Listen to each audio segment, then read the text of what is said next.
नमस्कार. 30 दिवस 30 म्हणी, दिवस दुसरा. आणि आजची म्हण माझ्या आजीने म्हटली होती.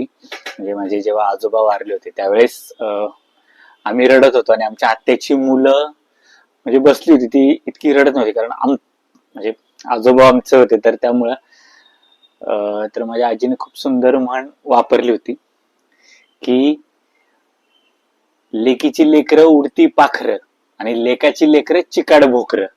म्हणजे काय तर मुलाची मुलं ही म्हणजे त्या पिढीजात असं पूर्वी फार चालत आलेलं आहे की एकत्र कुटुंबामुळे मुलाची मुलं ही त्या आजोबांबरोबरच राहिलेली, त्यामुळं लेकाची लेकरं ही चिकाड भोकर आहेत. भोकरं हे नावाचं जे फळ आहे ते चिकट असतं, ते म्हणजे निघत नाही इतकं ते चिकट असतं. तशी ती लेकाची लेकरं असतात आणि लेकीची लेकरं ही उडती पाखरं. म्हणजे मुलीची जी मुलं आहेत आपल्या, ती किती जरी झाली तरी ती त्यांच्या घरी जाणार आहेत, त्यांच्या मुलीचं जे सासर आहे त्याच्याकडे जाणार आहे.